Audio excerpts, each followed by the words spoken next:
Saa kumi zimaze kurengaho iminota 14 muri studio za Energy Radio yaba kuri mwe mutumvira kuri 88 n'ibice 8 90 n'ibice bitatu ndetse n'ijana na 7 n'ibice bitatu reka tubasuhuze hanyuma rero nkuko twakomeje kubibateguza twinje mu kiganiro Rendez-vous spécial ni kiganiro rero twabateguriye kiribuze kugaruka ku bimaze kugerwaho mu mihigo ya 2021 2022 ndetse ariko nibiteganyijwe mu mihigo ya 2022 2023 by'umwihariko mu karere ka Burera twizere rero ko abaturage b'akarere ka Burera muri hafi muri iki kiganiro rero turi kumwe n'abatumirwa batandukanye ubu muri studio madame Uwanyirigira Marie Chantal ni umuyobozi w'akarere ka Burera yamaze kugera muri studio nyakwa mwiriwe neza neza hanyuma kandi turi kumwe na Ndayambaje Maurice nawe ni umukozi w'umuryango tubiba amahoro akaba nawe akorera muri aka karere ka Burera tubaha ikaze muri studio mwiriwe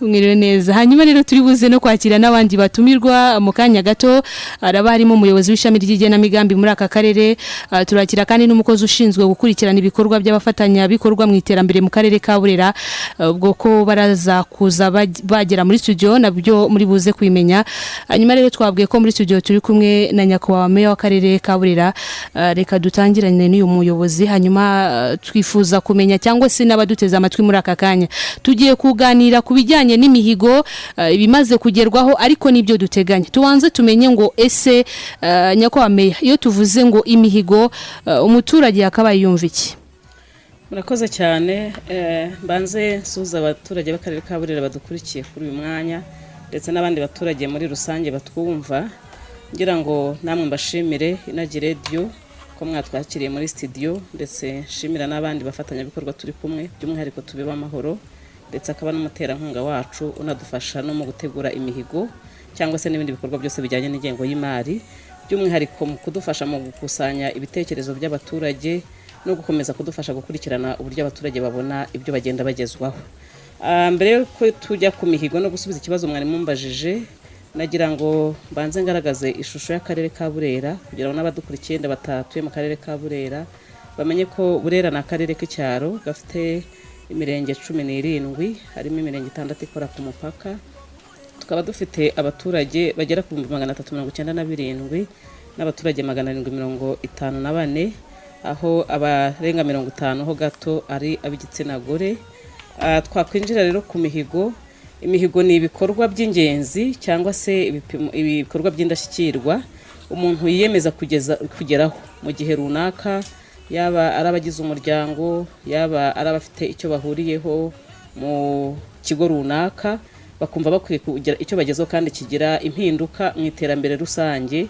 yaba iry'abakorera icyo kigo cyangwa se n'abaturage muri rusange cyane iyo tuvuga imihigo yose nidufasha kugira ngo duteze imbere umuturage imihigo rero bikaba ari ibikorwa iyo turebye imihigo uyu munsi ni ibikorwa buri mwaka twiyemeza kuzageraho murabizi neza ko ubuyobozi bw'akarere dusinyana na nyakubahwa perezida wa repubulika ubwo inzego zigenda zimanuka natwe hari imihigo tuba twarasinyanye n'ubuyobozi bw'imirenge imirenge nayo ifite ibe yarasinyanye n'utugari utugari natwo tugasinyana n'abayobozi b'imidugudu n'abakuru b'imidugudu bagasinyana n'abagize imiryango no vuga ngo n'umugabo mu rugo iwe cyangwa se n'undi uhagarariye umuryango abakwiye kugira ibikorwa yumva akwiye kuzageraho ari nabyo azapimiraho uko agenda agira impinduka zigenda ziganisha no kwiterambere ry'urugo rwe Nyakwa meya nubwo dufite iminota mike hari akantu keza mwari mukomoje mu Burera ariko hari uburyo mutunosheho gato Burera utayizi herereye ni bihe bintu biharangwa wenda na wa munota haza hamenye neza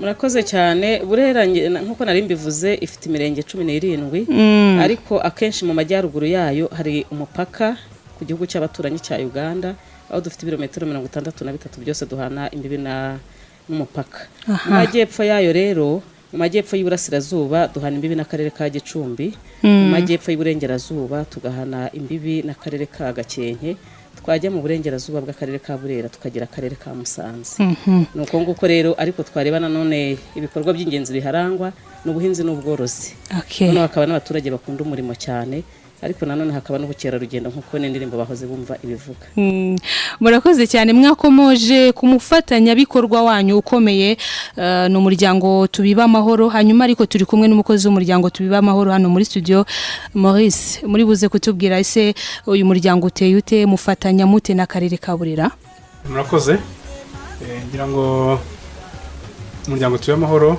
umuryango wahize mu karere ka Burera 2016 uko dufatanya n'akarere rero twe dukoresha igikoresho kibita ikarita nsuzumamikorere.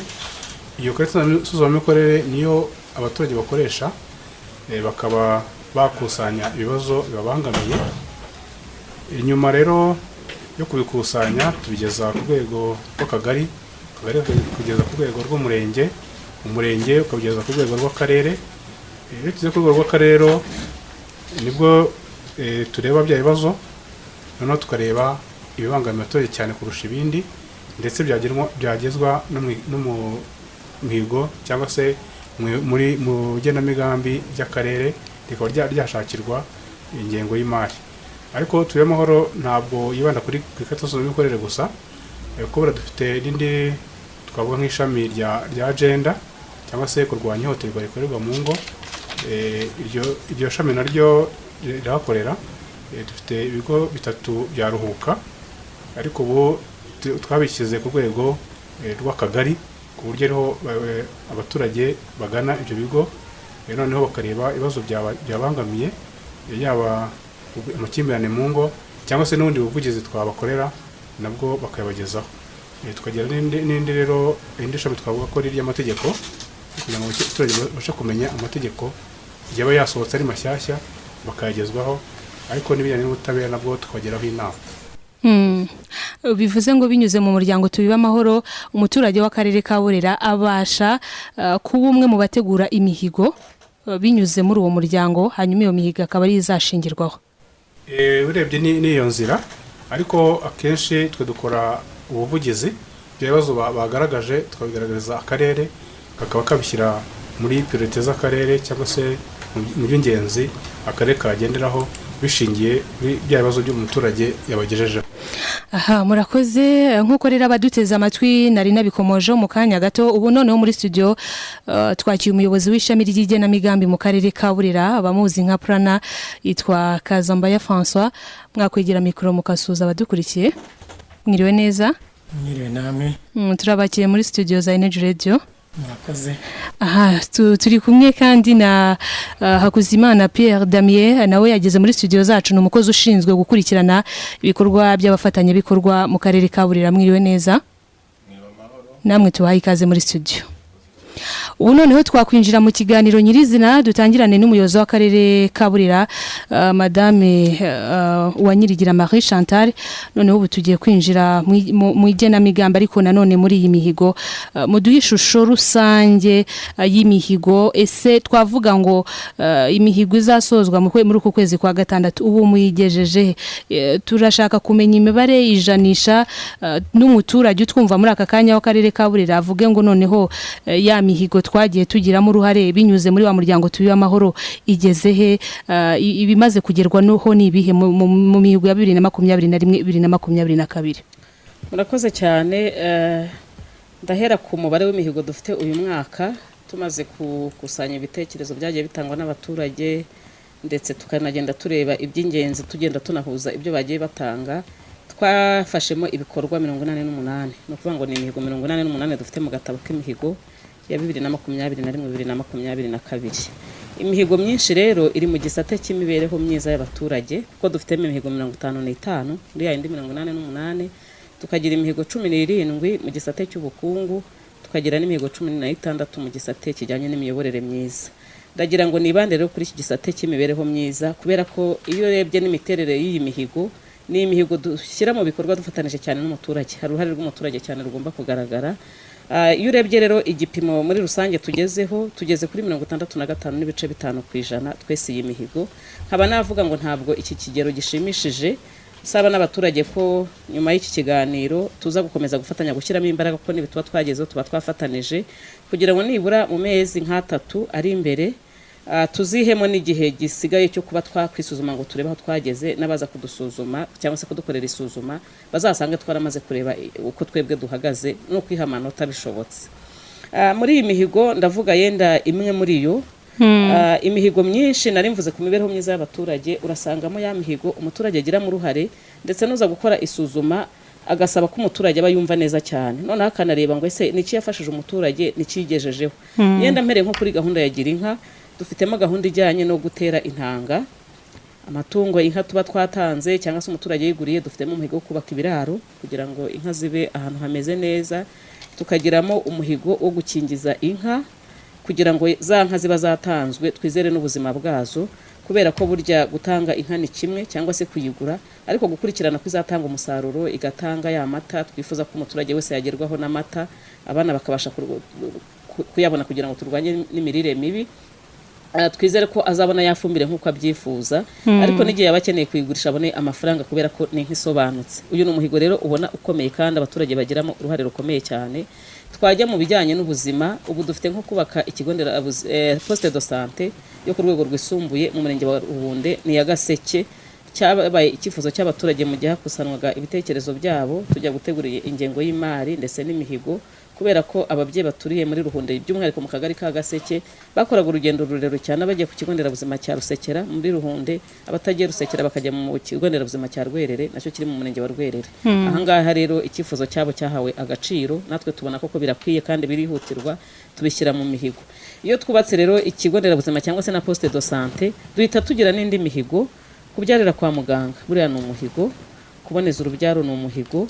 Urumva ko ni ya mihigo umuturage akwiye kuba agiramo uruhare rukomeye, ndetse uretse no kubyarira kwa muganga no gupimisha inda inshuro nibura 4 kugira ngo yizere ko umwana uzavuka yitaweho mu buryo buhagije kandi yitaweho n'abaganga. Uwo muhigo mu mibereho myiza. Twajya muri za gahunda zitandukanye nyakubahwa Perezida wa Repubulika agenda agenera abaturage kugira ngo babashe kuva mu bukene, tugasangamo VUP inkingi zayo zose, arabahabwa inguzanyo ni umuhigo, ari babandi bakora imirimo yoroheje cyangwa se n'abakora indi mirimo isanzwe, iyo ni imihigo. Kandi tuba twifuza ko umuturage wahawe akazi muri ziriya gahunda zitandukanye cyangwa se wahawe inguzanyo, icyo yabonye amafaranga yakuyemo ayakoresha neza kugira ngo nejeje bundi uzamusura azasanga atandukanye na muturage utaragezwaho iyo porogaramu. Dufitemo gufasha babadamu batwite bari mu cyiciro cya mbere n'icya kabiri kugira ngo bazabyare abana batagwingiye bafite ubuzima bwiza. Hari amafaranga bagenda bahabwa, uwo ni umuhigo gutanga ayo mafaranga, ariko nanone no kwita kuri babana cyane, gutanga amata kuri babana nanone bari muri cya cyiciro cya mbere bakomoka muri iyo miryango, kugira ngo dukomeze duteze imbere imibereho myiza y'abaturage. Muri iki gisate kandi cy'imibereho myiza y'abaturage dufitemo kubaka imiyoboro y'amazi ndetse no gusana.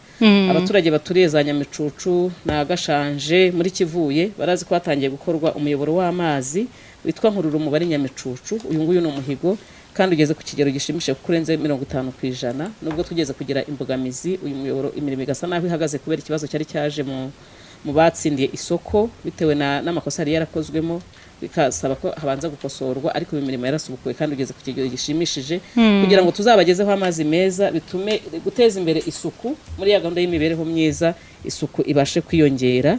Hari gusana kandi imiyoboro, turateganya gusana imiyoboro yagaragaraga ko ishaje kugira ngo na cya gipimo cy'abaturage bagerwaho n'amazi meza, turebye za metero nibura 500 umuturage adakwiye kurenga ajya gushaka amazi meza, nacyo tubashe kukigeraho. Twava yenda mu mibereho myiza twagaruka gato ku buhinzi. Ni imihigo burya twese ari uko abaturage bayigizemo uruhare.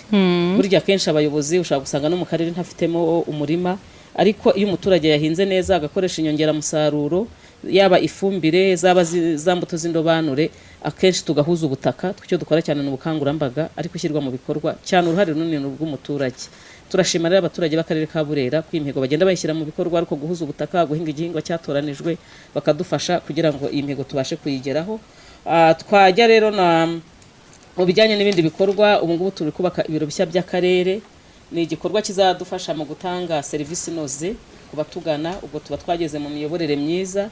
Iyo ni imwe mu mihigo yenda ngiye ngarukaho, ariko n'indi mihigo n'ibindi bikorwa abaturage bakora umunsi ku wundi, akenshi na niyo mihigo y'akarere. Tukaba rero twagira ngo mbere yuko tuza no kugaruka ku biteganijwe muri uyu mwaka tugiye kuzinjiramo, tubanze tubereke iyo shusho yaho tugeze. Yenda tutiriwe tuvuga n'imihigo yose kubera ko n'igihe ni gitoya, ariko ibikorwa byinshi tubakangurira ngo turwanye isuri kugira ngo na bwa butaka twahinze kwa kundi twahuje ubutaka hatagira amazi ava mu misozi hejuru akaza agatwara imyaka yabo kwa kundi tubakangurira kugira ubwishingizi bw'ibihingwa kugira ubwishingizi bw'inka nawo bari umuhigo kandi akenshi iyo dufatanije imihigo tuyigeraho ubundi bamara kuyishyira mu bikorwa bakanasobanukirwa bakabasha kuyisobanura ndetse n'uzaza gukora isuzuma umuturage akabisobanura neza nk'uko n'umuyobozi w'igitifu w'umurenge cyangwa se n'uw'akagari asobanura imihigo ibyo bikorwa babamo umunsi ku wundi burya niyo mihigo y'akarere murakoze cyane muri studio turi kumwe n'umuyobozi w'ishami ry'igenamigambi mu karere ka Burera ni ugiye kubidufashamo nyakubahwa meya kugira ngo bize kugenda neza duhe ishusho rusange noneho mbere yuko nanone tujya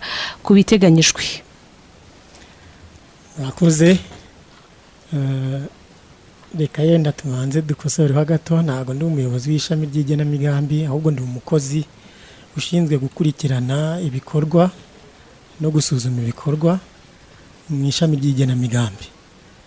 Mu by'ukuri rero nk'uko umuyobozi w'akarere amaze kubisobanura imihigo ni 88 iri mu nkingi eshatu nk'uko yabivuze ariko icyo yenda twakongeraho mu kongera umusaruro w'ubuhinzi n'ubworozi duhereye yenda ku musaruro w'ubuhinzi dufite umuhigo wo kwegeranya ubutaka ku bihingwa byatoranije dufite kandi nanone umuhigo wo gutanga imbuto z'indobanure ibigori n'ingano dufite kandi nanone umuhigo wo gutanga ifumbire kugira nyine ngo tuzamure wa musaruro w'ubuhinzi mu bwinshi kandi no mu bwiza. Dufite kandi mu birebana no kongera ibyo twohereza mu mahanga igihingwa cy'ibireti mu mirenge ya Gahunga Rugarama na Cyanika tukagira kandi n'umuhigo wo gutera kawa ibiti bigera kuri miliyoni mu mirenge itandukanye. Dufite kandi nanone n'umuhigo aho twiyemeje guhinga imboga kuri hegitari 505. Iyo yose ni imihigo ariko nanone mu buryo bwo kongera ingufu z'amashanyarazi dufite umuhigo aho twiyemeje ko ingo 7,500 zizahabwa amashanyarazi. Tukagira kandi noneho n'ibigo bigeze kuri 38 bizahabwa amashanyarazi kugira ngo biyabyaze umusaruro. Muri ibyo byose ariko nk'uko mubizi muri gahunda yo guhanga imirimo muri NST1 aho igihugu gishaka guhanga imirimo 1,500,000 natwe tugomba gukontribuwa nk'akarere aho twifuza ko muri uyu mwaka tugomba guhanga imirimo 4,500. Ubu tugeze kuri 83.4 duhanga imirimo mishya. Ibyo byose ariko bijyana no guhanga ibigo bito by'ishoramari aho twiyemeje guhanga ibigo 180 ubu tukaba tugeze kuri 91 ni medium and small enterprises. Hanyuma ariko nkuko mubizi ishoramari rikenera amafaranga kandi nkuko mubizi muri gahunda ya leta twifuza kuzamura uburyo bwo kwizigama bw'igihe kirekire aho dufite umuhigo wa ejo heza tukaba twifuza ko uwo muhigo twinjiza abanyamuryango bashya 33,646 kandi noneho ubwizigame bwabo turifuza kugera ku bihumbi kuri 1,300,000. Ubu tugeze kuri 85 twinjiza abanyamuryango kandi tugeze kuri 58 twinjiza amafaranga y'ubwizigame. Nkuko nanone tubizi ibijyanye no gutwara abantu n'ibintu ntabwo twabyibagiwe aho dukomeza guhangana n'ikibazo cyo kwita ku mihanda inyuranye yo mu karere aho n'indi mihigo yindi idufasha guteza imbere ubukungu mu karere. Twareba mu buryo mu buzima nanone hari umuhigo wa mituelle de santé aho tugeze kuri 89 turi gushaka kugera ku 100% kugira ngo nyine twongere ubushobozi bw'abaturage mu kwivuza. ikijyanye nanone kandi no guhangana n'ubwiyongere bw'abaturage n'umusaruro twahize ko abaturage cyangwa abadamu 59% bazakoresha uburyo bushya bwo kuboneza uburyo bugezweho bwo kuboneza urubyaro. Ubu tugeze kuri 92 tugana 92% ku muhigo twahize. Bivuga ngo nubwo turi kugabanya umuvuduko w'ubwiyongere bw'abaturage ariyo ntego dufite nk'umuhigo, ariko nanone abana bari mu mirire mibi, mu mutuku, mu muhondo, twahize ko bagomba kugera mu ibara ry'icyatsi bakava muri mu kigero cy'imirire mibi. Uwo muhigo nawo turawufite. Bityo rero nanone ku mirire mibi ntabwo twabigeraho tudashize mu bikorwa gahunda ya ECD, ibi bigo by'imboneza mikurire y'abana batoya, aho dufite hirya no hino mu karere ibigo binyuranye, yaba ibigo bigezweho, yaba za home based cyangwa se aho abana bahurira n'ababyeyi babo bakigishwa cyangwa se bagahabwa ifunguro, hari abahabwa amata muri izo za ECD zinyuranye. Ikindi yenda twavuga ni ibijyanye na TVET kugira ngo abantu bige imyuga, kuko nkuko mubizi n'ubundi guhanga umurimo birasaba ko abantu baba bafite ubumenyi n'ubushobozi bwo kuba bahanga imirimo. Ni muri iyo mpamvu, ni muri ubwo buryo rero tuvuga ko hakwiye kubakwa za TVET. Twahize rero TVET ebyiri, iya Kivuye n'iya Cyanika. Izo TVET ubu ngubu ziri gukoreshwa.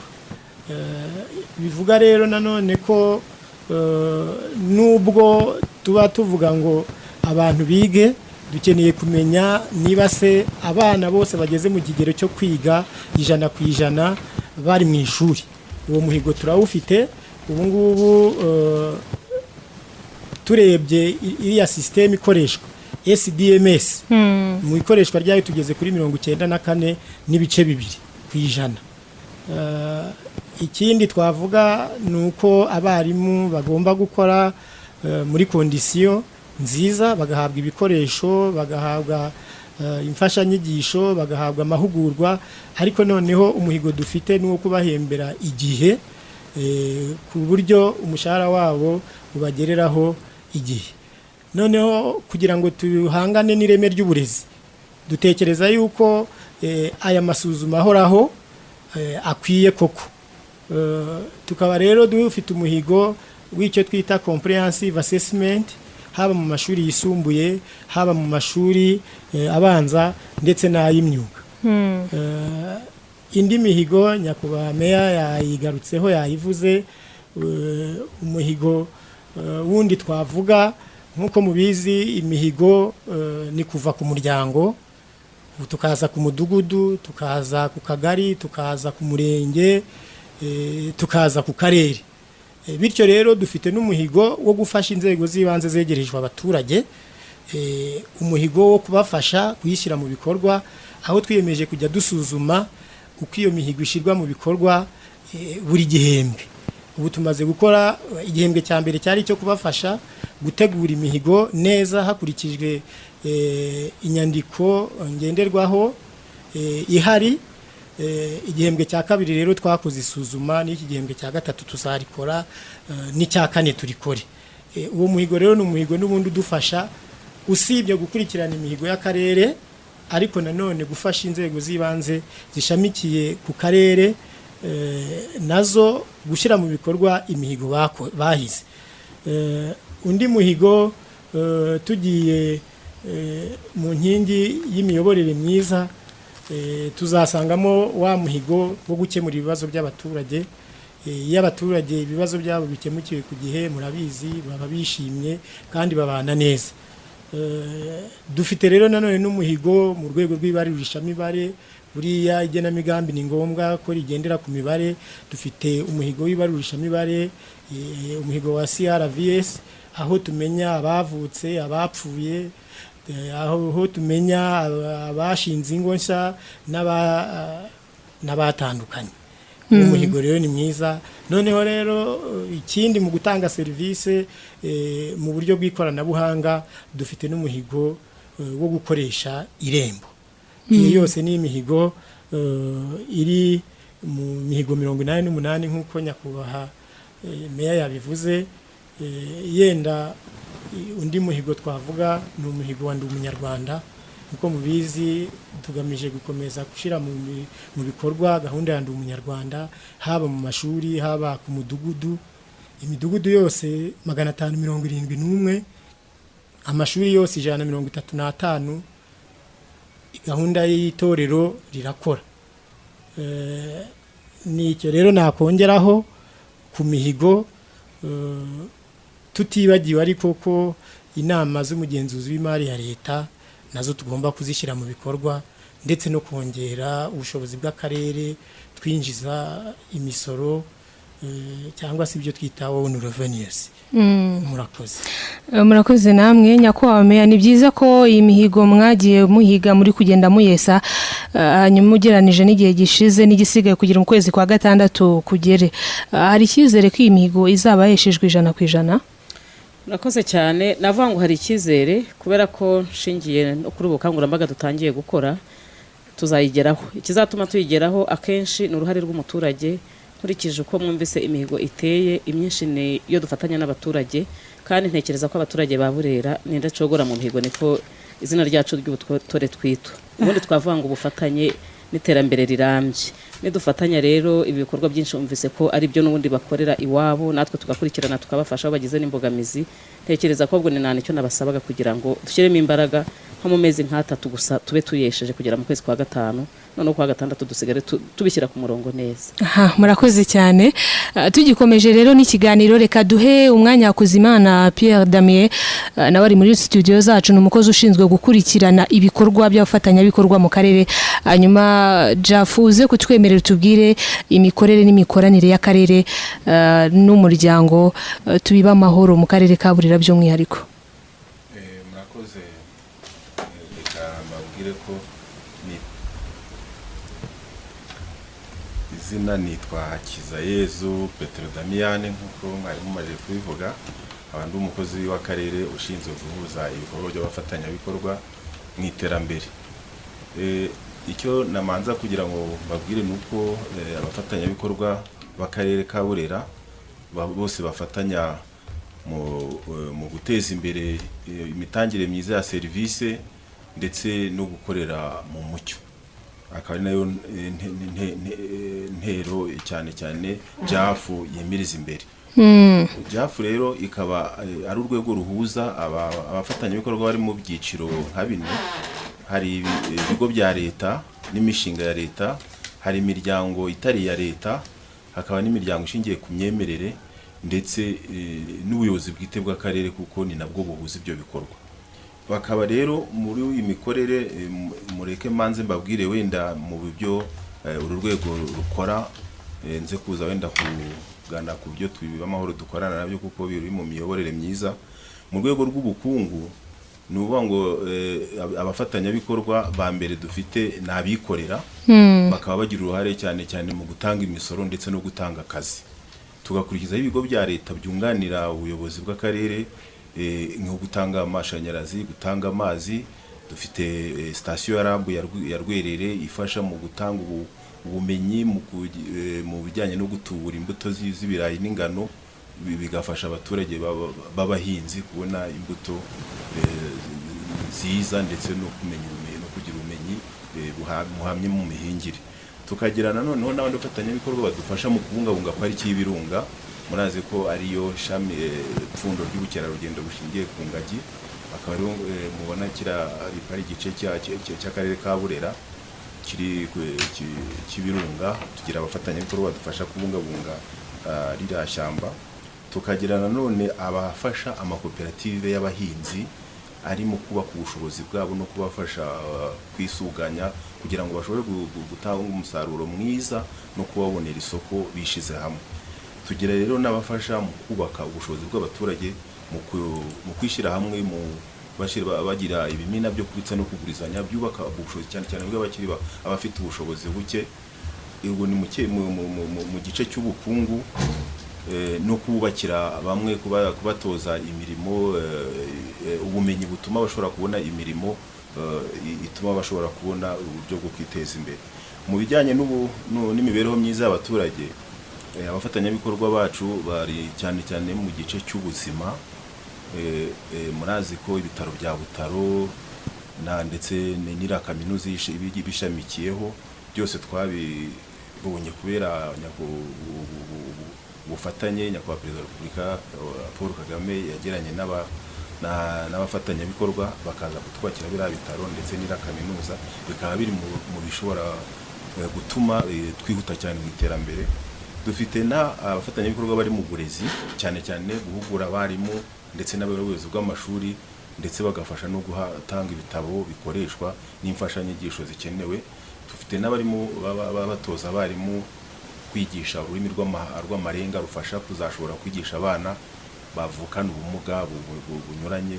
Aho ngaho naho akaba ari igikorwa gikomeye cyo gufasha abantu baba bafite ibibazo byo kutumva no kutabona. Tukagira nanone mu byo kurengera abatishoboye, tugira abafatanyabikorwa bafasha mu gufasha imiryango itishoboye ihabwa amacumbi, kubatangira ubwisungane mu kwivuza ndetse no kwishyurira abana batsinze amashuri neza mu mashuri yisumbuye, bagashobora kwishyurirwa bakiga icyiciro cyose cy'amashuri yisumbuye bakakirangiza. Nanone hari no kubafasha baturage nababwiye bari mu cyiciro kubona ibindi byangombwa by'ibanze bituma bashobora kugira ubuzima bwiza. Mu miyoborere myiza rero akenshi nk'uko mubibona Tubibe Amahoro iri ku isonga mu dukorana bakoresheje ya karita nsuzumamikorere n'imboni z'imiyoborere myiza ziri hirya no hino mu mirenge yacu ko ari 17, bashobora guhura n'abaturage bagakusanya ibibazo bafite, bityo bakagenda babishikiriza ubuyobozi bugenda bubisuzuma, ibikemura bigakemurwa, ibidakemuye bikazamuka tukabishira mu igenamigambi bigashobora gukorerwa ubuvugizi, bikazashobora kwinjira mu mihigo ndetse no mu ngengo y'imari y'akarere. Aha rero badukorera ikintu gikomeye kuko mbere yuko tujya no mu baturage nk'uko tugomba kujya kumva ibitekerezo byabo, tuba nibura dufite n'ishusho y'ibibazo bimwe bikomakomeye baba baratugejejeho. Tubibe Amahoro rero ikaba ahangaha twayishimira. Hari nanone nk'uko nababwiye urwego rw'abandi bafatanyabikorwa n'imiryango ishingiye ku myemerere. Aha harimo amadini, amatorero, uruhare rwabo rukaba rushingiye ku bukangurambaga bugamije kubaka imiryango itekanye, imiryango nk'uko Leta y'u Rwanda ibiri mu ntego yo kubaka umuryango utekanye kandi ushoboye. Badufasha rero muri ubwo bukangurambaga kuko akenshi bakunze kuba bari kumwe nabo kugabanya amakimbirane mu miryango, bigatuma rero imiryango ishobora kwiteza imbere. Muri make ntarengeje kuko hari byinshi nakagombye kuba niba bakora byinshi, ariko nibura kuba nabivuga muri murakoze. Yego murakoze. Turacyari kumwe kandi n'umukozi w'umuryango Tubibe Amahoro. Mutwemerere mutubwire, hari ubwo abaturage batanga ibyifuzo batekereza ko biri buze gushyirwa mu igenamigambi ry'akarere, ariko bitewe navuga ngo nuko ubuyobozi buvuga ngo iki kiraremereye kuruta ikindi, bigashoboka ko bidashyirwamo. Icyo gihe abaturage musubira kuri tele mukababwira bigenda biti kugira ngo bamenye ngo bya byifuzo batanze ntabwo byigeze bigerwaho, ntabwo byashyize mu bikorwa, bigenda biti? Murakoze Valentine. Ngira ngo nk'uko bivuze byo twakusanyije, twakoze inama n'abaturage, tujya tugasubira kuri tele, tugasubira muri za nama z'abaturage, kandi buriya dufashwa n'akarere cyane. Hari abajyanama b'akarere bamanuka nabo bakaza ku rwego rw'imirenge bakababwira ibyagiye mu mihigo. Ngira ngo rero ibyinshi nuko tumaze iminsi dukorana, tumaze imyaka myinshi dukorana, ibyinshi usanga bijyamo umuturage akishima. Tubona nk'ibikorwa binini, imihanda, amashanyarazi, amazi, nk'uko Nyakubahwa yabivuzeho. Buriya nk'abari kutwumva ba Butaro baba barishimye ko bajya kubona amazi meza batajya kuvoma mu rugezi.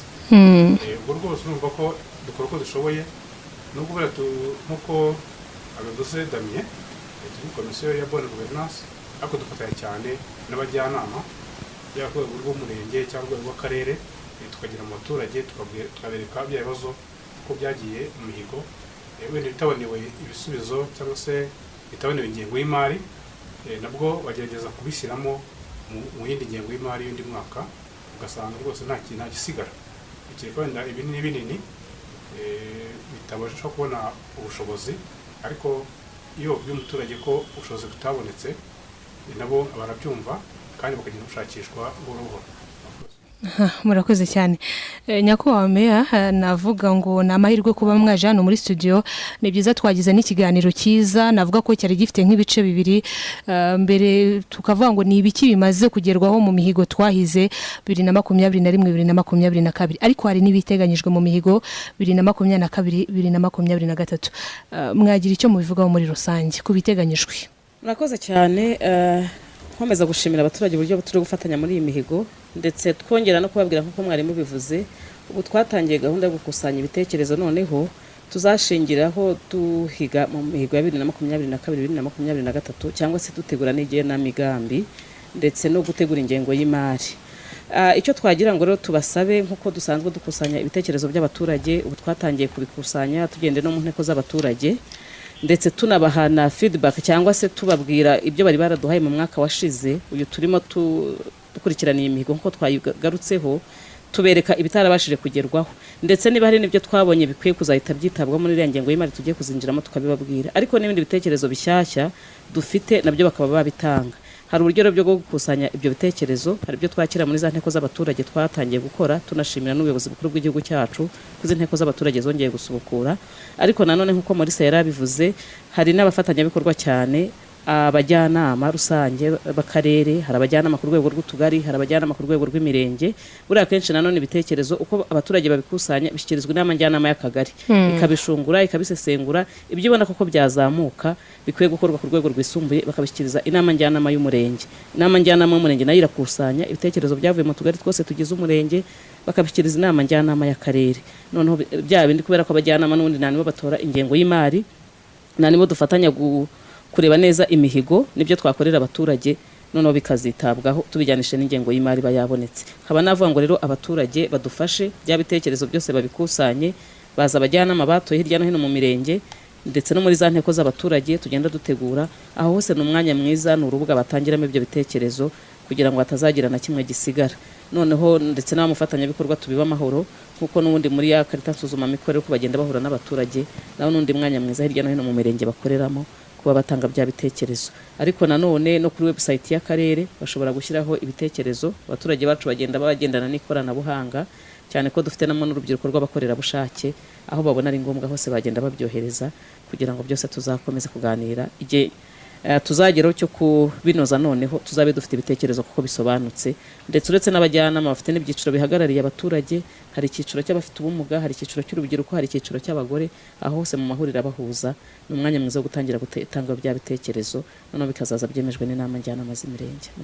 Nyakubahwa Meya, hari nk'ibintu bivugwa twava wenda ngo biri mu mihigo, umuturage akabyumva agategereza umwaka umwe ugashira undi ugashira. Wenda dufate nk'urugero rw'umuhanda wa kaburimbo Basekirambo Butaro, n'umuhanda abaturage bavuga ko bawemerewe na Nyakubahwa Perezida wa Repubulika y'u Rwanda Paul Kagame, hanyuma bakavuga bati imyaka ibaye myinshi. Ibi mbivuze mereye ku bitekerezo nagiye nakira ku rukuta rwacu rwa Facebook. Nyakubahwa Meya, ibi ntibyaba intandaro yo gucika intege kwa abaturage bashobora no kuvuga bati ntabwo turi buze gutanga ibitekerezo, n'ubundi turabitanga bigahera mu nzira? Murakoze cyane. Ngira ngo abaturage bacu ntibacike intege, nkuko muri seri yabivuze, burya hari ibikorwa binini cyane bisaba n'ubundi bushobozi kandi bisaba n'umwanya kugira ngo bishyirwe mu bikorwa. Nkuko babizi rero, umuhanda wa Basekirambo Butaro Kidaho wagize imbogamizi kandi wari waratangiye, ariko ngira ngo inzego zose n'inzego nkuru ikibazo zirakizi ku buryo ubushobozi bwose buri gushaka kugira ngo uyu muhanda uzatangire gukorwa.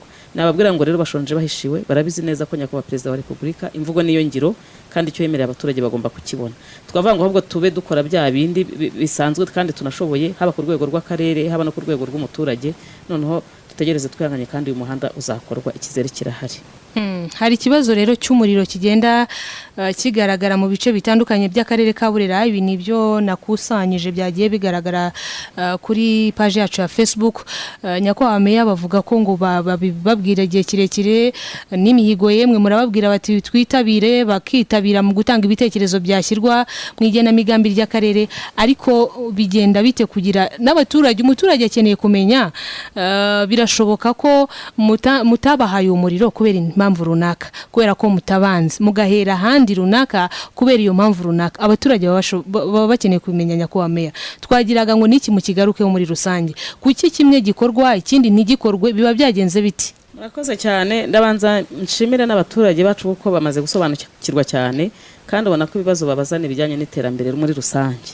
Tujyanye rero ku kibazo cy'umuriro, navuga ngo akarere kacu kageze heza ugereranije n'utundi turere tw'icyaro nk'uko nabigarutseho tugitangira, kubera ko urebye mu tugari twose nibura tugize akarere ka Burera dufite utugari 69, nibura utugari tubiri twonyine, hari akagari ka Gisizi mu murenge wa Gahunga n'akagari ka Gatare mu murenge wa Ruhunde, nitwo tugari twonyine tutarageramo umuriro w'amashanyarazi, ahandi hose wagezemo. Gusa ikibazo kiba gihari, abaturage bose baba bifuza bafite inyota kumva umuriro wahita ubageraho icyarimwe. Yego. Ariko twebwe iyo tureba mu buryo bwagutse, turebera akarere kose muri rusange, tukavuga ngo aha harihutirwa kurusha ahangaha, byanajyana na bya bikoresho byabonetse nuko ingengo y'imari ingana, tukavuga ngo reka tube duhereye ahangaha, ariko tukareba mu buryo bwagutse bwo kureberera akarere kose. Umuturage rero ni nabyiza igihe cyose abayumva ati yaba aringe bahereyeho, buryo uwo byagezeho ne wishima kuba bitaramugeraho, birumvikana abagifite iyo mpungenge. Kavuga ngo bashonje bahishiwe cyane ko n'akarere kacu burakaje muri twa ture bagiye gukoreramo n'igerageza kugira muri ya gahunda nyakubahwa Perezida wa Repubulika yo muri 2024 ko umuturage wese azaba afite umuriro w'amashanyarazi. Akarere kacu burya nako kari mu tugiye kuzaherwaho. Kavuga ngo bazi ko hari byenda bikemurwa, ubushizari nk'abaturage mwumvaga bo mu murenge wa Gitovu baturugomero ruturuka iwacu, ariko nitwe tutarabasha gucana. Hari mu mudugudu wa Shyamba na Murore, ariko ngira ngo ubungubu barishimye, natwe twarabisuzumye turavuga ngo aba baturage bakwiye guherwaho. Ubwo rero n'abandi ngira ngo akarere cyane kababajwe no kuba Gisizi na Gatare bataragezwaho umuriro w'amashanyarazi, nibura ngo nabo umuriro ukandagiremo, amapoto akandagiremo. Ubu nabyo biri mu byihutirwa by'akarere dutekerezaho muri ingengo y'imari tugiye kwinjiramo, ariko ubwo n'abandi umuriro uzakomeza ugenda ubageraho. Ariko tunasaba ahangaha ku kijyanye n'amashanyarazi, abaturage bacu badufashe duture ku midugudu, kuko bizatworohera kugira ngo n'uwo muhigo kuba Perezida wa Repubulika umuhigo ugerweho vuba kandi byihuse no mu buryo bworoshye, cyane ko batuye batutanye nabyo hari igihe biba inzitizi. Nta masaha ndabona ari buze kutubana ikibazo. Nyakubahwa meya dukunda, muze kudusobanurira ku kibazo cy'amarerero mu karere. Tubarize meya, hari rero riri mu kagari ka Musasa, ni Musasa imaze igihe kirekire rifunze, kandi nyakubahwa meya urabizi neza ko ibikoresho byose birimo. Ndakwinginze uze kutubwira kuri iki kibazo, niki kibura? Murakoze cyane, ngira ngo wenda icyo kibazo ntabwo nari nkizi, ariko muri gahunda dufite yo gufasha n'abana kugira ngo twirinde na cya kibazo cy'igwingira Prana yakomojeho, ubu ngubu habwo dufite ko umuhigo ko no muri buri mudugudu dukwiye gushaka amarerero akorera mu ngo z'abaturage, nibura amarerero 3. Aho dufite rero irerero nk'iryo ngiryo rifite n'ibikoresho, ntekereza ko icyo ngicyo tugiye kugikurikirana, irerero rigakora mu buryo bwihuse cyane. Niba abana bahari, ibikoresho bihari, nta mpamvu yo ryaba ridakora. Navuga ngo ubwo bwaba ari uburangare cyangwa se twaracitswe wenda tugahugira no mu bindi, ariko icyo ngicyo turaza kugikurikirana by'umwihariko. Ntekereze ko ari Musasa yenda y'umurenge wa Gitovu, ubwo niba ariho biraza kudufasha guhita tugikurikirana. Murakoze. Abaturage beza baburera n'ubundi bati Kinyababa, nyakubahwa meya, tudafite umuhanda nta terambere ryakwihuta, mwatubabariye ati wowe na komite yawe n'abandi babishinzwe, ati kuri manda yanyu ikibazo cy'umuhanda kikakemuka nibura, ati natwe tukazabona icyo twakwirata. Ntekereza nibura ko cyajya mu byifuzo ubwo by'abaturage. Murakoze cyane, ngira ngo n'abakurikiye Inagi Radio n'abayobozi bakuru barakurikiye, ntekereza ko ubwo n'ijwi ryabo ubwo nanjye kwari gushimangira no gukomeza gufatanya ubuvugizi kugira ngo byihute, ariko tuzi ko ntacyo leta yatwima igifite, kandi tuzi ko biri ku mutima w'abayobozi bakuru. Aha, murakoze cyane, ndabona n'ubundi amasaha yo gusoza ikiganiro ageze. Reka nanone duhere kuri Prana w'akarere, nibura mugire icyo mubwira abaturage. Murakoze. Yenda nagaruka ku kibazo mwigeze kubaza abaturage bavuga bati twatanze ibitekerezo, twatanze ibyifuzo, ariko hari ibyo tutari twabona. Mu by'ukuri icyo bavuga hari icyo bigaragaza. Dufashe nk'imibare, twari dufite ibitekerezo 397 byabyaye imishinga y'amajyambere 47, hanyuma twari dukeneye ingengo y'imari ya miliyari 15 na miliyoni 340 zirenga. Ubwo ariko ubushobozi bwabonetse twashize mu bikorwa imishinga ijyanye n'ibyifuzo by'abaturage 239. Bivuga ngo twasigaje ibyifuzo by'abaturage 158 muri uyu mwaka turi gushyira mu bikorwa. Nukuvuga niba navuga ngo ni ideni twabasigaye imideni igera kuri 39 n'ibice 7. Ibyo byifuzo rero byasigaye ntabwo twabitaye. Twabihereyeho. Muri iri genamigambi. Bituma noneho ubu ngubu tumaze kugira nubwo gahunda igikomeza tumaze gukusanya ibyifuzo n'ibitekerezo hamwe na bya bindi 480. Ariko twabihuza bikaba 312 kuko hari abo bari kugenda babihuje. Hanyuma bakavuga batese ko twatanze ibyifuzo n'ibitekerezo ibindi bimukaba mwarabisigaranye. Hari igitekerezo kibyara umushinga ukeneye inyigo. Uwo mwaka tukaba tutarawukora tukazawukora mu mwaka ukurikiyeho. Hari igitekerezo gihuza n'undi mushinga urambukiranye umwaka tukabanza kurangiza uwo mushinga kugira ngo tubone gutangira undi bisa. Noneho hariho na mikoro ibyifuzo ubona bizajya mu igenamigambi ry'igihe gito igiciriritse cyangwa se igihe kirekire. Noneho kandi nkuko Nyakuhamya yabivuze no kureba ibyihutirwa kurusha ibindi.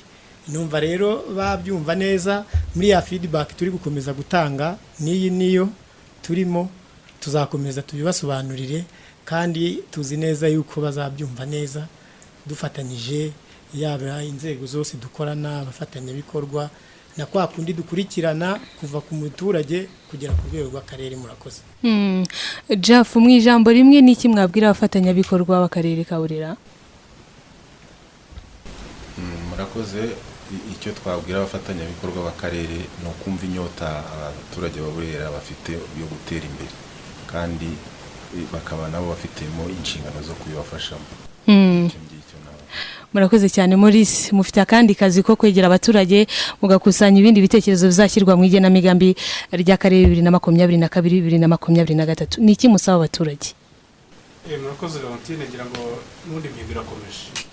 Banaga ihagaze kandi turacyakomeza n'ubu twatangiye no guhugura za njyanama z'utugari cyane kugira ngo tubashishikarize kugira ngo bya bibazo abaturage bagezaho bizamuke. Ndumva rero ari cyo twavuga. Nashimira cyane umuterankunga wacu NPA ukomeje kutugaragariza ko yifuza ko akarere ka Burera kaza ku isonga mu majyambere. Murakoze cyane. Nyakubahwa Meya, niki mubwira abafatanya bikorwa banyu ariko ni niki musaba abaturage b'akarere ka Burera muri rusange? Murakoze cyane. Ndahera ku baturage kuko umuturage ku isonga. Cyambere mbasaba no kubibutsa tugiye kwinjira mu gihe cy'itumba, gihe cy'imvura nyinshi kandi ikunda guteza ibiza. Nagira ngo mbasabe rero twibuke ko no mu kwa kubungabunga ubuhinzi bwacu no kugira ngo dukomeze kwihaza mu biribwa tunanirinda n'ingaruka z'ibiza. Turushaho gusibura ibyo bifata amazi ducimirwanya suri kugira ngo twinjire muri sezo duhagaze neza. Ikindi nabibutsaga dukomeze gufatanya mu kurwanya ikibazo cy'umwanda ndetse n'igwingira mu bana kubera ko nta nicyo gipimo dusuzumirwaho.